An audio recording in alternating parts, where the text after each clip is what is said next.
नमस्कार। सशक्त भारत से मैं वीरेंद्र अरोड़ा आप सबका हार्दिक स्वागत करता हूं आज के इस विशेष कार्यक्रम में। विशेष कार्यक्रम इसलिए कि क्योंकि एग्जिट पोल आपके समक्ष प्रस्तुत हो चुके हैं, सारी संभावनाएं आपके समक्ष हैं। पिछले 2 महीने से हमारे सशक्त भारत के अध्यक्ष डॉक्टर R.K. वर्मा विभिन्न सभाओं में अपनी चिंता व्यक्त करते आए हैं, क्योंकि 2 महीनों में जो सोशल मीडिया पे जो दुष्प्रचार हुए उनके बारे में उन्होंने काफ़ी चिंता व्यक्त की विभिन्न सभाओं में। और उनका एक हमेशा से कहना रहा है कि हमें इतिहास से सीख लेनी चाहिए।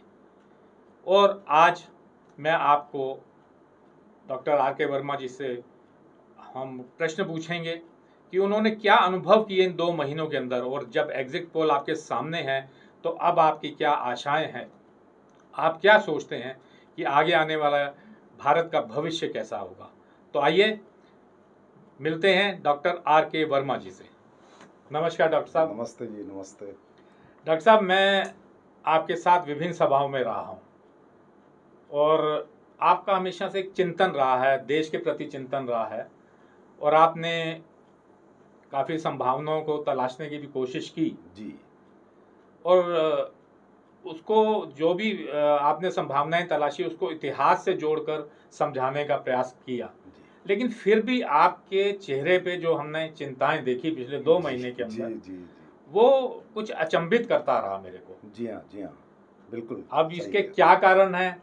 अब क्योंकि एग्जिट पोल सामने आ गए हैं और आपके चेहरे पे हम हंसी भी देख रहे हैं। जी। तो इन दोनों में आप क्या फर्क महसूस करते आए हैं? नमस्ते वीरेंद्र जी।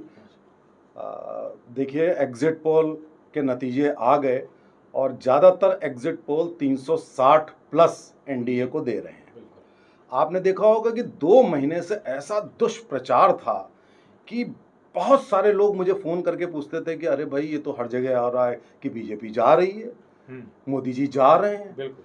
और ऐसा दुष्प्रचार जो आपने हिलरी क्लिंटन और ट्रंप के चुनाव में 8 साल पहले देखा था, वही दुष्प्रचार, वही मोडस ऑपरेंडी। बिल्कुल। और चूंकि ये देश थोड़ा सा इमोशनल है, यहाँ पे आप जो प्रचार करते हैं, अफवाह फैलाते हैं, उससे लोग अफेक्टेड होते हैं। बिल्कुल। और एक तरफ अफवाह फैलाई जा रही थी और एक तरफ ऐसी ऐसी बातें कही जा रही थी कि पाकिस्तान का एक नेता, कोई मंत्री है फवाद चौधरी करके, और वो कहता है कि भाई साहब, मैं तो चाहता हूं कि किसी तरीके से मोदी का हश्र बुरा हो और कांग्रेस आए। अब आप देखिए जरा, कांग्रेस, केजरीवाल, राहुल गांधी, ममता बनर्जी का नाम लेकर के पाकिस्तान का मंत्री कह रहा है कि इन लोग आएंगे तो पाकिस्तान का फायदा होगा। अब आप देखिए कि दीमक कहां तक लग गई है। कांग्रेस ने अपने मैनिफेस्टो में साफ साफ लिखा कि वो आएगी। इन्होंने कहा सार्वजनिक रूप से कि हम एंटी टेरर लॉ खत्म कर देंगे। यहां तक कह दिया कि हम अपने न्यूक्लियर प्रोग्राम खत्म कर देंगे, बम बनाने बंद कर देंगे। और साथ में एक ने कह दिया कि पाकिस्तान के बमों से डरो। ये समझ में नहीं आता है कि अपना देश ये भारत है कि पाकिस्तान है। ये कांग्रेसी नेता हैं क्या? और इन्होंने साफ साफ कहा कि यहां तक कि ठेके तक जो दिए जाएंगे, पुल बनाने के, ब्रिज बनाने के, ये सब ठेके भी माइनॉरिटीज को दिए जाएंगे। अब आप सोचिए कि ये बीमारी कहां तक बढ़ गई थी। तो चिंता का विषय तो था ही, और ऊपर से ये उड़ गया कि भाई साहब, इस बार तो आखिरी बार, जाने क्या क्या उड़ गया और सबकी अंधभक्त कह के हंसी उड़ाई गई। और अभी देखिए सबकी हवा निकल गई।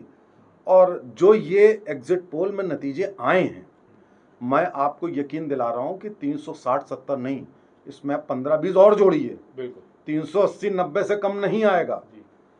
और 24 के बाद एक नए भारत का उदय होने जा रहा है। और ये भारत ऐसा होगा जहां पर परंपरागत राजनीति खत्म होगी, नंबर 1, परिवारवाद खत्म होगा, भ्रष्टाचार बहुत कम हो जाएगा, और जो फॉरेन पॉलिसी होगी, आर्थिक पॉलिसी होगी, वो इतनी जोरदार होगी कि भारत विश्व में एक अग्रणी देश बनेगा। इसका विरोध बताइए कांग्रेस लोग वाले ही कर रहे थे। मैं ये जानना चाहता हूँ कि ये लोग कौन लोग हैं जो भारत के विरोध में काम करते हैं, सनातन धर्म के खिलाफ काम करते हैं, जबकि बहुसंख्यक तो यहाँ सनातन धर्म है। और हमारे प्रधानमंत्री भारत की राजनीति करते हैं, बहुसंख्यक की राजनीति करते हैं, तो ये अल्पसंख्यकों की राजनीति क्यों करते हैं और इसको क्यों विभाजित करना चाहते हैं? देखिए, ऐसा है कि ये बीमारी आज की नहीं है, ये बीमारी युगों युगों से भारत में चलती चली आ रही है। हमें मुगलों और अंग्रेजों ने ही गुलाम नहीं बनाया, 5, 6, 7 और थे। तो ये गुलाम बनने की एक टेंडेंसी है, अपने धर्म को गाली देने की एक टेंडेंसी है 25-30% लोगों में।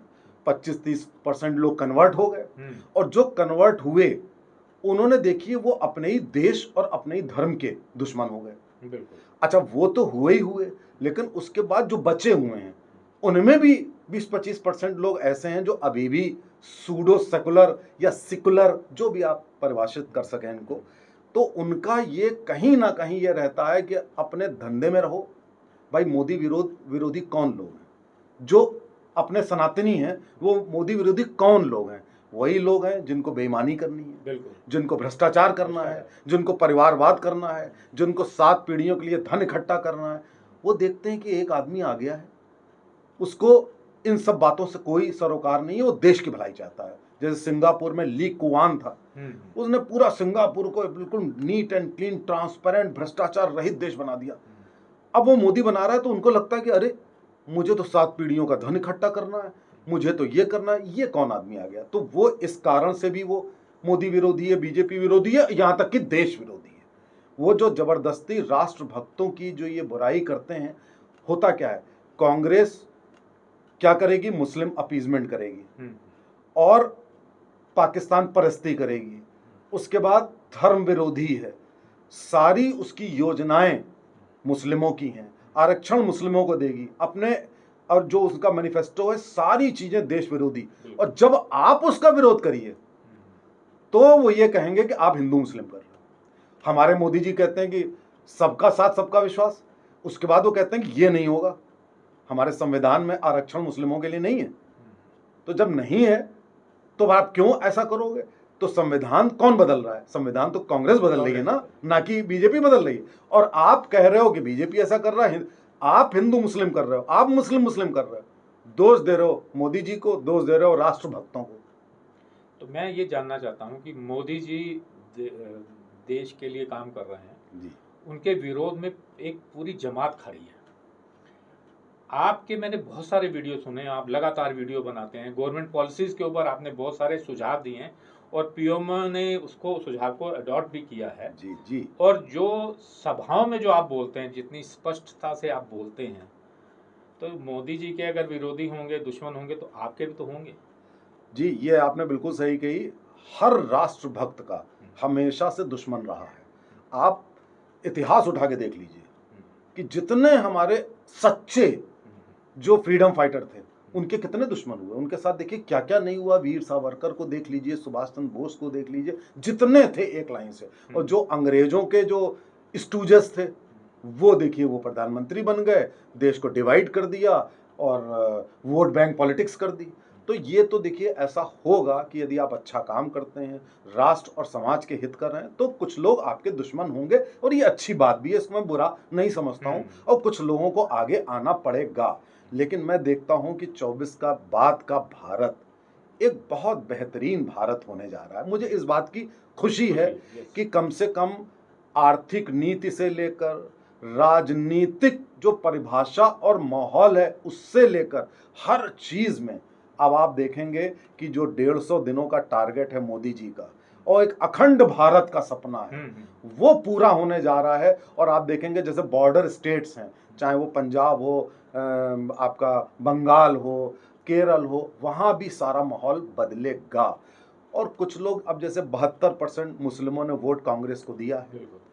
अब ये एक बड़े दुख की बात है कि मोदी जी की योजनाओं का तो दुगना लाभ मुस्लिम्स ने उठाया है। मकान भी ज्यादा लिए हैं, राशन भी ज्यादा लिया, सब कुछ ज्यादा लिया है, यहां तक कि आरएसएस के कैंप में राशन तक ज्यादा लिया। उसके बावजूद भी वोट दिया है कांग्रेस को। कांग्रेस ने कभी कुछ नहीं किया है, तब भी वोट उनको दिया है। कुछ मुस्लिम लेडीज ने दिया होगा। आयुष्मान योजना सारा लाभ, आयुष्मान योजना का भी देखिए, हम लोग डॉक्टर लोग हैं, पहले हमेशा मुस्लिम्स आते थे ऑपरेशन करवाने, अब वो सब आयुष्मान योजना में करा रहे हैं। अच्छी बात है करा रहे हैं, लेकिन तुम किस वजह से दे रहे हो, इसका मतलब कि तुम भी देश तोड़ना चाहते हो, तुम भी गजवाए हिंद के पक्षधर हो। तो इसलिए ये गलत है। या तो उनकी आक्रामकता कम हो, उनका माइंडसेट चेंज हो, और वो तभी चेंज होगा जब एक भयंकर सकारात्मक माहौल बनेगा। और उसके माहौल के साथ साथ हमें अपने इतिहास और अपने महापुरुषों का गौरव सबको बताना होगा, तभी कुछ होगा। और पाकिस्तान तो डिसइंटीग्रेट होना है। जिस दिन पीओके आया और पाकिस्तान डिसइंटीग्रेट हुआ, आप देखेंगे सारी चीजें बदलने नहीं, लगी। ये तो आप अक्सर सभाओं में बोलते हैं कि इतिहास से अपने आप को जोड़िए, इतिहास पढ़िए ताकि आपको असलियत मालूम हो। लेकिन मैं एक चीज़ और मैं जानना चाहता हूँ कि मोदी जी के पिछले 10 साल के जो राजनीतिक सफ़र है वो बहुत सुखद नहीं कह सकते, सुखद रहा हो। अब मेजोरिटी उनको दोबारा मिलने जा रही है, सरकार दोबारा बनने जा रही है, तिबारा बनने जा रही है।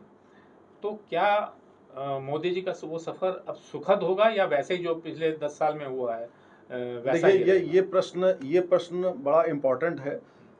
ऐसा अंदेशा किया जा रहा है कि देश में कुछ बवाल होंगे, कुछ आंदोलन होंगे, कुछ आगजनी होगी, कुछ पथराव होंगे, ये सब होगा।